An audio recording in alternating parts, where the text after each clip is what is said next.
Arben Kodra, the ruthless Albanian mastermind, and Liam Hargreaves, the cunning Liverpool enforcer, were two men whose worlds collided in a shadow war beneath northern England. What started as a secret smuggling route turned into a deadly game of survival, where tunnels carried not just goods, but lives, and every step could mean escape or death. Northern England was known for its quiet streets, historic ports, and bustling markets, but beneath its calm surface, something dark was beginning to stir. It started with small, seemingly unrelated incidents, reports of missing people, suspicious cargo shipments arriving at odd hours, and rumors of clandestine activity in areas long considered ordinary. At first, local authorities dismissed these cases as isolated events, the kind of crime that occasionally flared up in industrial towns.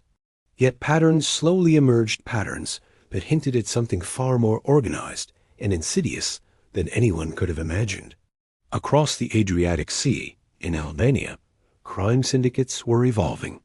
Their operations had once been confined to local smuggling and regional theft. But as Europe's borders became more porous and enforcement methods less predictable, these groups began to look farther afield. England, with its dense population, thriving ports, and wealthy markets, offered an irresistible opportunity. Syndicate leaders meticulously planned new routes, studied shipping schedules, and developed methods to bypass security. It was a calculated expansion, one that required both patience and secrecy. Meanwhile, in northern England, communities went about their daily lives, unaware that the very ground beneath their feet was part of a silent network. Industrial districts, warehouses, and abandoned buildings became hubs of covert activity. People reported seeing unmarked vans arriving late at night, often disappearing before anyone could identify the drivers. Some locals noticed workers in and out of deserted factories, seemingly performing routine tasks, yet the sheer number and timing of these movements hinted at something hidden from plain view. Law enforcement began to take notice when patterns emerged linking the incidents across multiple towns. Missing persons reports, small-scale thefts, and unusual deliveries all shared common threads that could no longer be ignored. Investigators realized that the operations were not random. They were coordinated, sophisticated, and highly strategic. The syndicate had found ways to operate under the radar, exploiting gaps in the system and taking advantage of human oversight. Even seasoned officers, experienced in organized crime, were surprised by the audacity and precision of the network. For those who studied the syndicate from afar, the operation was described as a silent invasion. Unlike traditional criminal organizations that relied on intimidation and visible power, this network operated with discretion. Every movement was calculated, every shipment carefully disguised, and every tunnel meticulously constructed.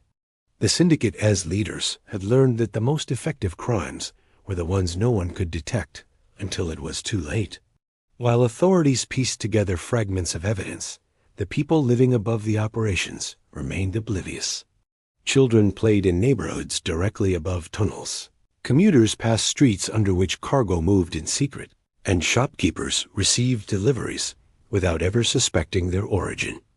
The reality was chilling. In the midst of ordinary life, an invisible web of crime was growing, connecting distant lands and exploiting the naivety of everyday society. By the time the first tangible evidence surfaced, the syndicate had already established a complex system that spanned continents. Northern England was no longer just a distant market for smugglers. It was a critical hub in a criminal network that linked Albania to the heart of the UK. Investigators began to realize that unraveling this operation would require more than standard policing. It would demand innovation, persistence, and an understanding of the shadowy world that thrived just out of sight. The silent hunt had begun, and northern England, with all its ordinary streets and familiar faces, was unknowingly at the center of a cross-continental criminal empire. Every shipment, every disappearance, every strange arrival was a thread in a growing tapestry of secrecy and danger, stretching from the Adriatic shores of Albania to the industrial outskirts of England, waiting for someone to uncover it. The discovery came by accident. On the outskirts of Liverpool, beneath an abandoned warehouse near the industrial docks, a partially collapsed tunnel revealed a hidden world that had been operating undetected for years. Investigators who had been following minor leads stumbled upon the entrance while inspecting reports of unusual activity in the area. What they found inside stunned them. Remnants of crates, abandoned tools, and signs of human habitation that suggested the tunnel had been more than a simple passageway. It was a carefully constructed conduit stretching deep underground, designed for smuggling both goods and people across borders. The interior of the tunnel was narrow but well engineered. Wooden beams reinforced the walls, while crude ventilation shafts ensured that those passing through could survive long enough to reach the other side. Footprints in the dirt and scuff marks on the walls indicated heavy traffic, and the faint smell of fuel and oil hinted at the use of small vehicles or carts to transport cargo. Among the debris, investigators found discarded ration packs, plastic containers, and even old clothing, suggesting that people had lived there temporarily, perhaps waiting for the next phase of their journey. It was a stark reminder of the human cost hidden within the operations of organized crime. Authorities soon realized that this tunnel was only one node in a much larger network. Tracing its path led to hidden entrances in nearby warehouses, some cleverly disguised behind walls or beneath flooring. Other tunnels, less complete or partially collapsed, appeared in residential areas, industrial parks, and abandoned buildings. Each seemed to serve a specific purpose, one for transporting electronics and luxury goods, another for moving human cargo, and yet another designed as an emergency escape route. The complexity and foresight involved suggested the operation had been planned by professionals who understood logistics, security, and psychology. The first tunnel also revealed evidence of collaboration between multiple groups. Graffiti markings, symbols carved into the wooden beams, and coded notes on scraps of paper hinted at a structured hierarchy. It was clear that this network had not been the work of a single criminal entity, but rather a coalition of operatives, each with defined roles and responsibilities. Investigators speculated that the leaders of the syndicate were not even present in England. They coordinated operations from afar, communicating through encrypted channels and intermediaries. The scale of planning suggested a level of sophistication rarely seen in domestic crime, blending elements of international smuggling with clandestine engineering. What made the discovery particularly alarming was the tunnel's proximity to ordinary life. Residential neighborhoods and commercial districts lay just meters above the underground passage. Every day, people walked, drove, and shopped above a conduit of illicit activity, completely unaware of the dangers below. The audacity of the traffickers, constructing such a network right under the authorities' noses, highlighted their confidence and the systemic gaps in surveillance and law enforcement. As news of the tunnel spread through the police force, investigators began connecting other suspicious incidents: missing shipments, unexplained disappearances, and late-night cargo deliveries to this subterranean network. The physical evidence gave them a foundation to expand the investigation, revealing that what appeared to be an isolated structure was in fact the backbone of an operation linking Albania to northern England. It was no longer speculation. Tangible proof existed beneath the city streets, a silent highway that carried not just goods, but lives. The first tunnel became the symbol of a hidden war being waged in the shadows. Its discovery marked the beginning of a long and dangerous investigation, one that would uncover the true scale of the trafficking network, expose its methods, and reveal the terrifying efficiency with which international crime could operate, hidden just beneath the surface of ordinary life. The underground passage was a silent witness to a criminal empire growing unchecked, a reminder that the most dangerous threats often remain invisible until they are stumbled upon. As investigators delved deeper into the mystery, it became clear that the first tunnel was only the tip of a vast hidden network. The discovery in Liverpool sparked renewed scrutiny of abandoned industrial sites, warehouses, and residential areas across northern England. Using satellite imagery, old city maps, and local informants, authorities began to uncover other tunnels, some partially hidden beneath factories, others concealed under quiet suburban streets. Each route revealed the same careful engineering, the same signs of meticulous planning. What had initially seemed like an isolated operation now appeared to be a sprawling system, linking multiple locations into a coordinated web of illicit activity. The tunnels varied in design and purpose. Some were wide enough to accommodate small vehicles, used to transport high-value goods quickly and discreetly. Others were narrow and shallow, intended for human trafficking or smaller shipments that could move without detection. Investigators noted evidence of complex rotations. Tunnels were alternately used and abandoned. Entrances shifted, and caches moved to avoid capture. Each tunnel had a purpose, each path carefully calculated to maximize efficiency while minimizing exposure. It was as if an invisible hand was orchestrating every movement, ensuring that no one outside the network could trace its operations. Authorities also discovered that the syndicate had established safe houses along the routes. These hidden rooms, often disguised within warehouses or under abandoned buildings, were stocked with essentials: food, water, first aid supplies, and blankets.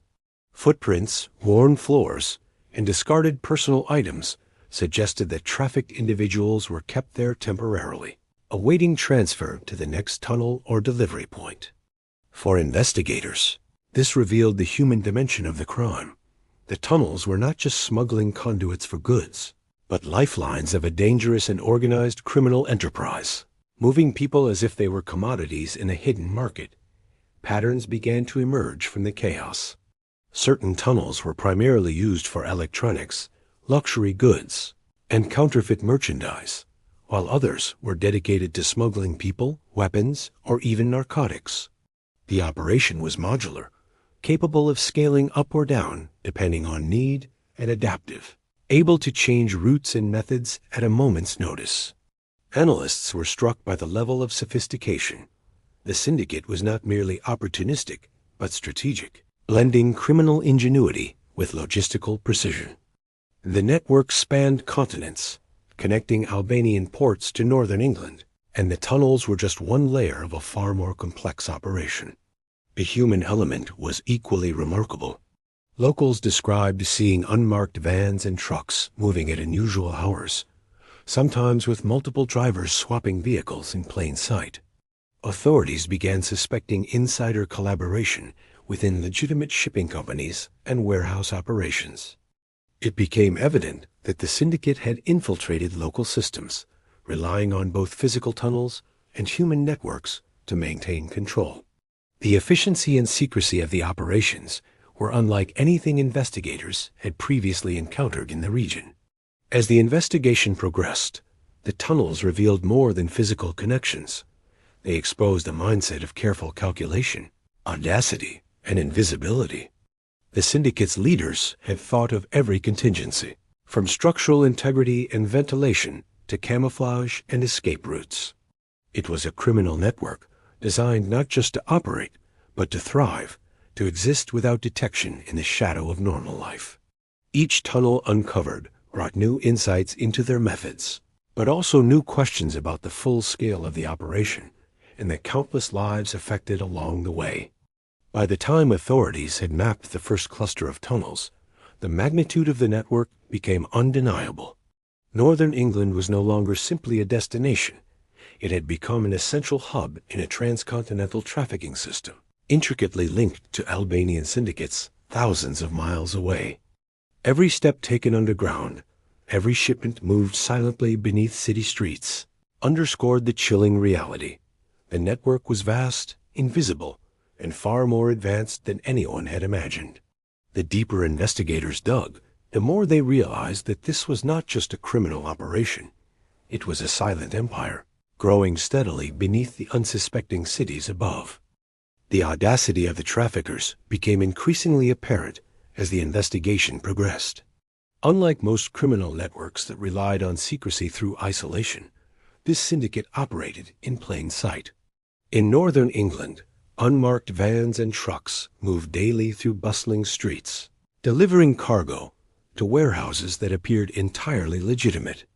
Observant locals sometimes noticed unusual activity, deliveries arriving at odd hours, workers entering and exiting abandoned buildings, or trucks parked for hours with no visible purpose. Yet nothing seemed overtly suspicious, allowing operations to continue undisturbed.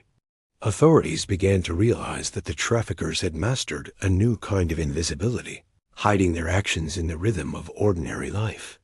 Investigators found evidence that the syndicate was not only cautious, but remarkably strategic in exploiting human behavior.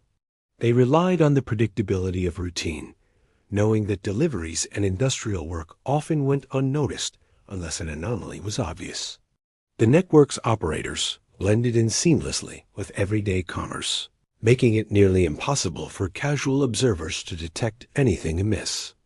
Security cameras captured images of workers moving in groups, unloading crates during regular hours, or pretending to conduct maintenance while secretly moving cargo. Every action was calculated to appear mundane, yet each left traces that, when pieced together, formed a picture of a sophisticated and far-reaching criminal enterprise. The traffickers also leveraged insider connections. Investigators began to suspect that some employees within legitimate shipping companies, warehouses, and logistics firms were complicit. These insiders provided critical information on schedules, shipment contents, and security patterns. In some cases, warehouse managers had been manipulated or coerced into cooperation, allowing illegal cargo to pass unnoticed. The operation's efficiency depended not just on tunnels and hidden routes, but on people who understood the flow of commerce and could manipulate it from within. The more investigators learned, the more they realized the syndicate's reach extended beyond the physical tunnels into the everyday systems that governed the city above. What made the operation particularly dangerous was its adaptability. When authorities began monitoring certain warehouses and delivery points, the traffickers quickly shifted routes, changed schedules, and employed new methods to avoid detection. Tunnels that had been heavily used for weeks were suddenly abandoned, replaced by alternate passages or new drop-off points. It was a game of strategy, with the syndicate staying several steps ahead of law enforcement. Surveillance revealed patterns of rotation and camouflage. Old tunnels were sealed or hidden, while new ones were dug in previously overlooked areas. The syndicate seemed almost prescient, anticipating investigations and countermeasures before authorities could act.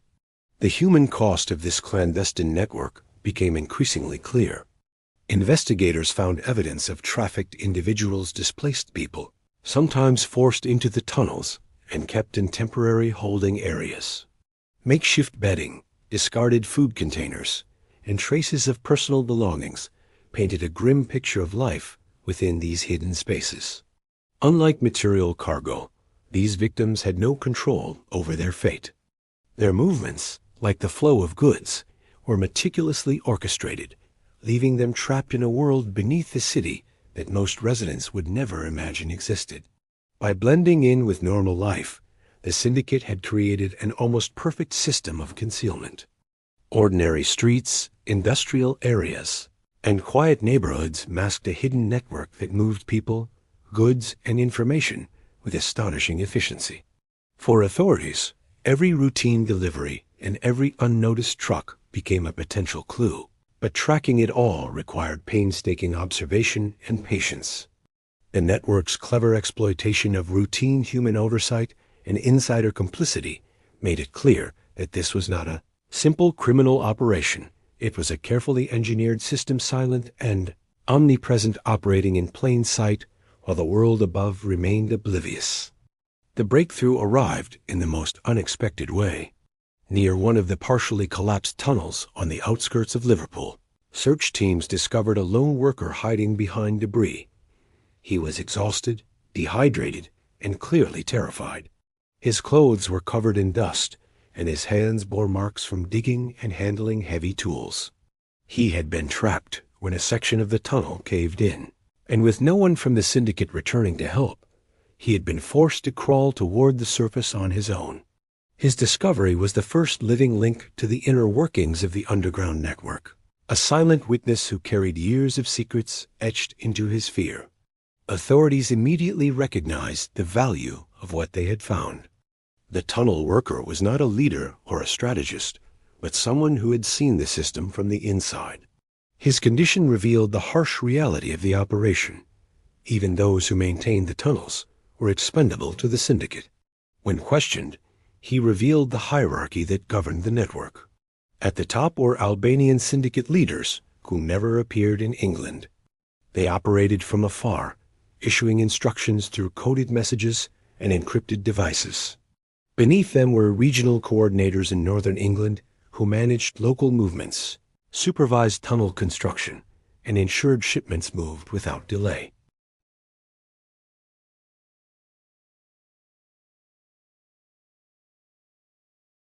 Workers were transferred from tunnel to tunnel, often transported at night in sealed vans with no indication of where they were being taken. They were given temporary shelter in abandoned factories or hidden rooms beneath warehouses.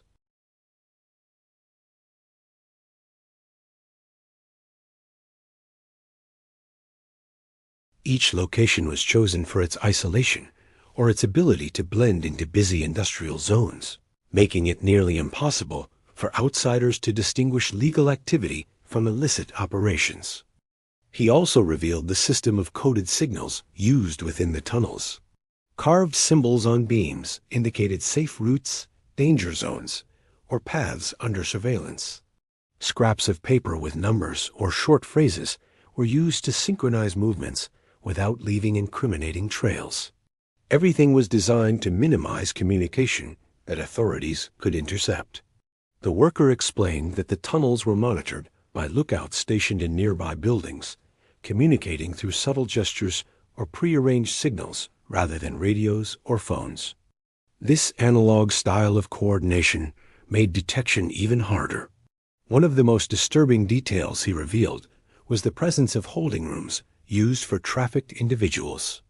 These makeshift shelters were hidden deep within the tunnels, far from entrances, insulated by layers of earth and concrete. The worker described narrow rooms furnished with nothing but thin blankets, water jugs, and old mattresses. People brought through the tunnels rarely knew where they were. They were shepherded from one location to another in near darkness, relying entirely on the traffickers for food and movement. Some stayed for days. Others stayed for weeks, depending on the next shipment schedule or the readiness of the next tunnel segment. Authorities were shocked by the scale and precision of what the worker described. His testimony painted a picture of a criminal machine built on fear, control, and silence. The syndicate operated like a shadow government beneath the city, with its own rules, hierarchy, and infrastructure. Every tunnel segment, every coded symbol, and every hidden room played a role in a larger strategy orchestrated from thousands of miles away. The workers' information became the turning point in the investigation.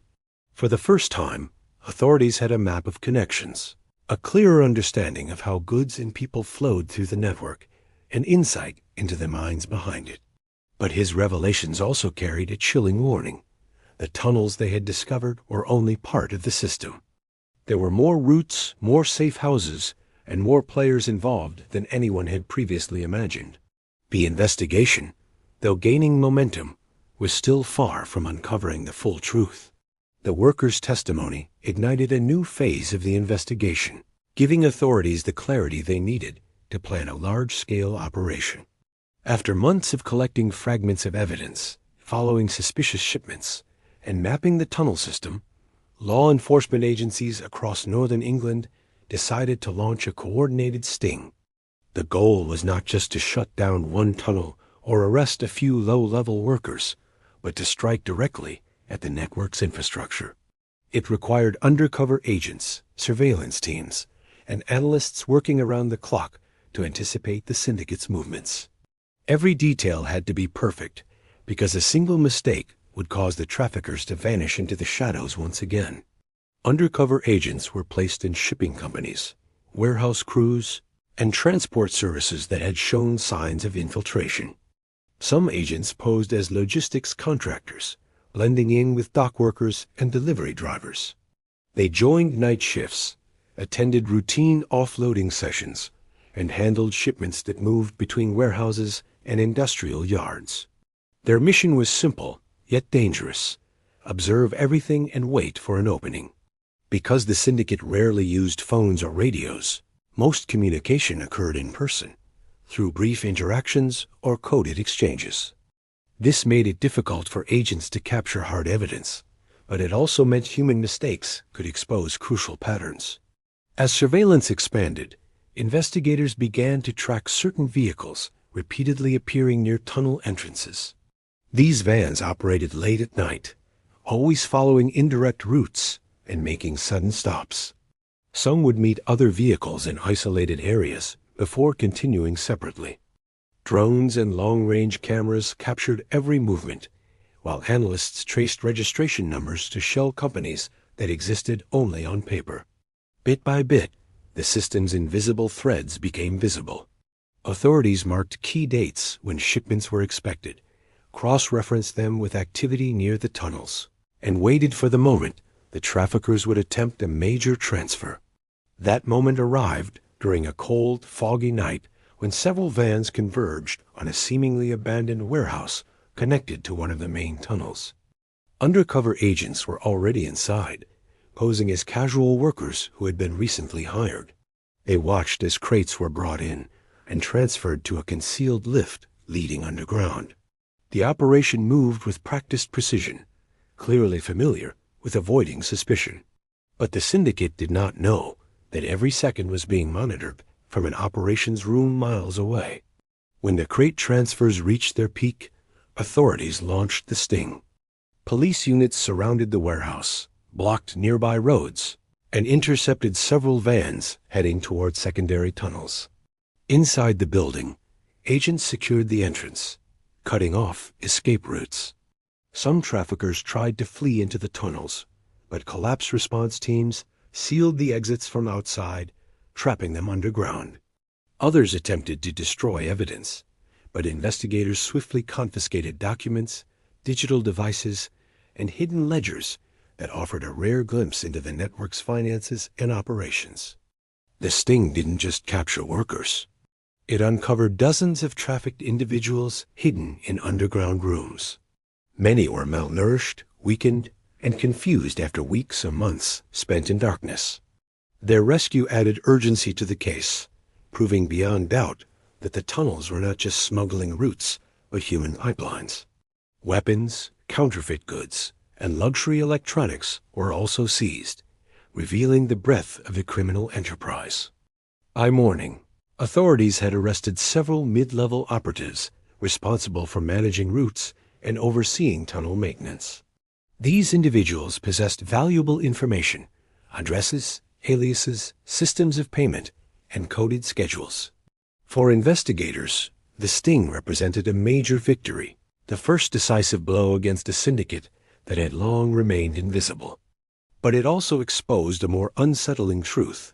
Despite the arrests and evidence, the operation's masterminds remained beyond reach, already shifting strategies and adapting to the loss. The sting had disrupted the network, but it had not dismantled it. The hunt was far from over. News of the sting spread quickly through the criminal network, reaching Albania within hours. The syndicate's leaders reacted with calculated precision. They shut down compromised routes, erased digital footprints, and issued orders to relocate key operatives before authorities could pursue them further. The arrests in northern England had disrupted their routine, but the operation was far from broken. The masterminds had designed the network to survive setbacks, dispersing responsibility so no single failure could expose the entire system. While law enforcement celebrated their victory, the syndicate quietly began rebuilding its infrastructure, preparing to adapt to the new threat. The first sign of retaliation appeared when investigators noticed tunnel entrances collapsing again, but this time not from structural weakness. These were intentional demolitions, carried out with controlled charges to seal off evidence and prevent access to deeper sections. The ground above shook slightly during the night, leaving police to discover fresh debris in the morning. These demolitions erased paths that might have revealed new routes or hidden chambers. It was a silent message from the syndicate. The game was not over. They were removing traces of their work while simultaneously creating barriers that slowed the investigation. Authorities also detected unusual financial movements. Shell companies associated with the syndicate began transferring funds rapidly across multiple countries, attempting to disguise the origins of their money. Bank accounts that investigators were monitoring suddenly went dormant, replaced by new entities created overnight. Analysts struggled to keep up with the sudden wave of changes. Every time they traced one account, another popped up, leaving them locked in a race against a constantly shifting shadow. At the same time, traffickers still at large in England adjusted their tactics. Surveillance showed fewer late-night deliveries, but increased activity during early morning hours when streets were busiest. Vans were switched out for ordinary taxis or rental cars. Some shipments moved through public storage units, making them harder to distinguish from regular consumer traffic. Safe houses were abandoned, replaced with shorter-term locations rented under fake names. The syndicate was transforming its system, becoming more mobile and unpredictable. But the biggest challenge came from misinformation. Anonymous tips began flooding hotlines, pointing to false tunnel locations, fake warehouses, or non-existent suspects. These distractions consumed time and resources, forcing investigators to verify each lead while real operations continued elsewhere. The syndicate was using confusion as a weapon, scattering the focus of law enforcement across multiple cities. It was clear the masterminds understood investigation tactics almost as well as the investigators themselves. Despite these obstacles, authorities pushed forward. Forensic teams analyzed confiscated devices, uncovering partial communication logs. Though heavily encrypted, some fragments revealed coded references to meeting points, payment chains, and supply schedules.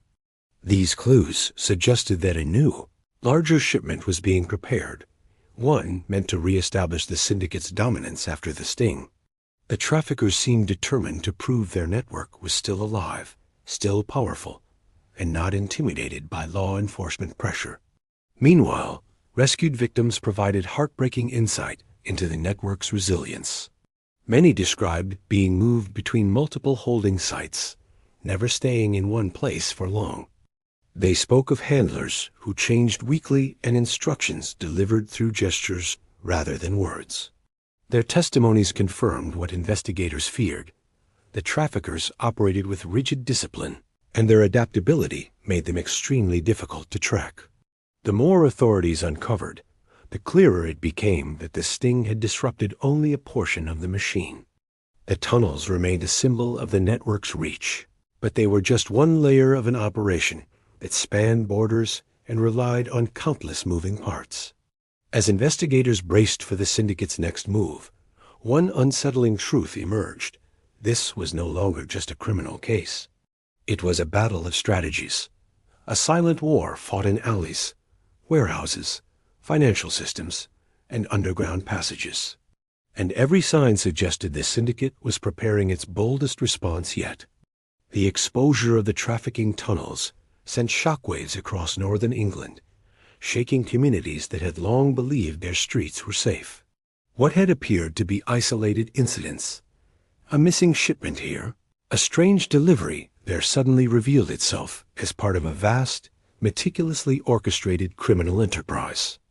Residents struggled to comprehend the scale of what had been happening beneath their feet, in warehouses they passed daily and streets they walked each day. The realization that ordinary life had been the backdrop for a sophisticated, transcontinental operation left a lingering unease. Hundreds of people were rescued from the tunnels and hidden safe houses, many suffering from malnutrition, dehydration, and trauma. Authorities worked tirelessly to provide medical care, psychological support, and temporary housing for the victims, some of whom had been trapped for weeks or even months. Each survivor shared fragments of their harrowing experiences, the dark corridors, the constant fear of discovery, the unrelenting uncertainty about when or if they would be freed. Their testimonies painted a chilling portrait of a network that had dehumanized individuals, treating them as cargo to be moved silently from one point to another. The arrests of mid-level operatives delivered a measure of justice, yet the masterminds remained elusive.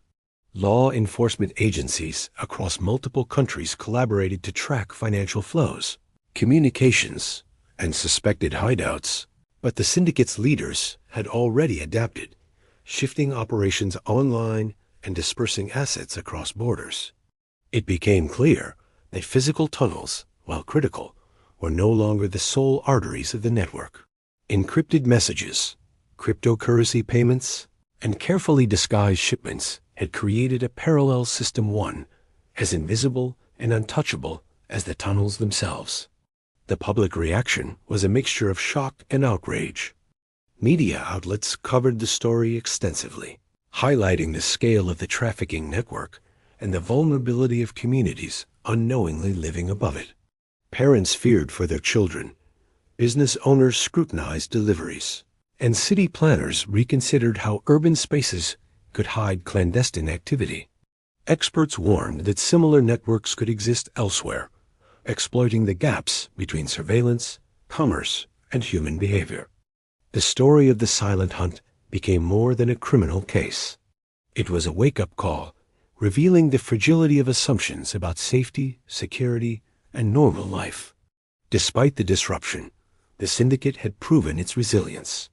Investigators recognized that while the tunnels were dismantled, the network itself had evolved.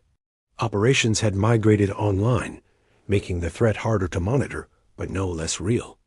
Analysts cautioned that future criminal activity would likely be hybrid, combining physical routes with digital coordination and exploiting any lapse in vigilance. The battle against such networks was ongoing, requiring international cooperation, advanced technology, and constant adaptation. For law enforcement, the case left bought victories and unanswered questions. Hundreds of lives had been saved, countless illegal shipments intercepted, and critical intelligence recovered. Yet the scale of the operation and its international reach underscored a sobering reality. Organized crime could operate silently, invisibly, and efficiently, leaving almost no trace until discovered by accident or through relentless investigation. Each tunnel, each warehouse, and each rescued victim was a reminder of the complexity and cunning of these syndicates. In the end, Northern England bore the scars of what had transpired, but it also gained vigilance and awareness. Communities began to watch more closely. Law enforcement developed new protocols, and the survivors' stories served as both evidence and warning. The silent hunt had exposed a hidden empire linking Albania to England, demonstrating that even in the most familiar places, danger could move quietly, adapt, constantly, and strike with devastating precision. The tunnels had been uncovered, the victims freed, and the syndicate partially disrupted, but the shadows of organized crime remained, a reminder that vigilance must never waver, and that beneath ordinary streets, extraordinary secrets can still lie in wait.